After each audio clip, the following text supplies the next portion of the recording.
Difference between saving and investing. So you're a pretty hardworking person.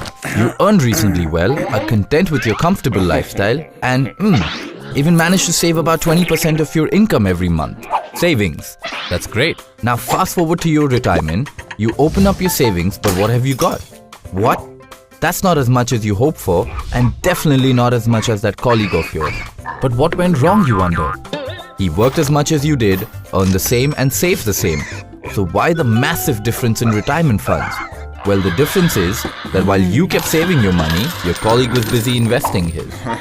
So, what are savings? Take a person's monthly income and deduct the expenses. These expenses could be anything from food, a visit to the movies or mall, school fees for the kids, EMIs on a house or car. You get the point. What they are left with after all expenses is the surplus. Well then, what is investing? Savings is money that is left after accounting for expenses, while investing is the process of growing this money. Confused? Here's an example of how this works. Say you have 100 mango seeds. Those are your savings. Now you could just put these seeds in a box and be content, but that would be a little silly, wouldn't it? On the other hand, you could go the smarter way and actually plant your seeds. If you plan carefully and are patient with the entire process, you will end up with a grove of mango trees that actually yield fruit.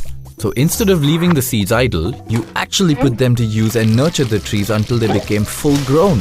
This entire process can be thought of as investing. Think of it like this. Savings are the raw material and investing is the process one must go through to get the yield. So a person has to begin with savings and then invest those savings in appropriate investment options to reach the next level. But what is this next level and why is it important to take savings there? Well, say you want your precious daughter to become a doctor in 10 years' time. And assume that in today's terms, the estimated cost of that education is 50 lakhs.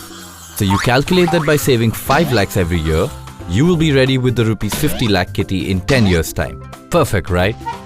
But is that really going to be sufficient 10 years later? No. So what's playing the spoilsport? Inflation. At an assumed inflation rate of 6% in 10 years' time, the cost of that education would be over rupees 89 lakhs.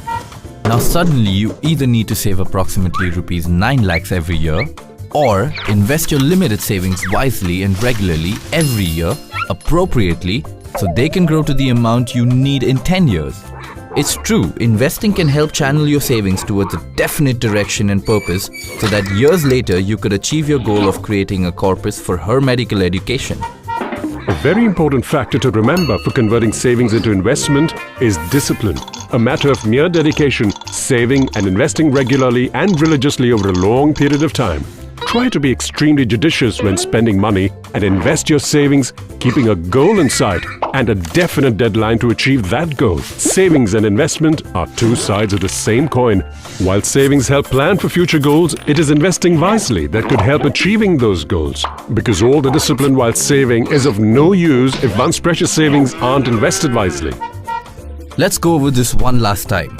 You've got to control expenses so that you can generate savings. Save regularly over long periods of time and make sure you invest those savings wisely and appropriately. Now let's fast forward to your retirement once again. You could be living quite the life at 65. It's all very simple. Just keep investing your savings. We hope you've enjoyed watching this video. Watch more and we'll help you learn about different investing concepts. You can also write to us with your feedback at editor@templeton.com. Mutual fund investments are subject to market risks. Read all scheme-related documents carefully.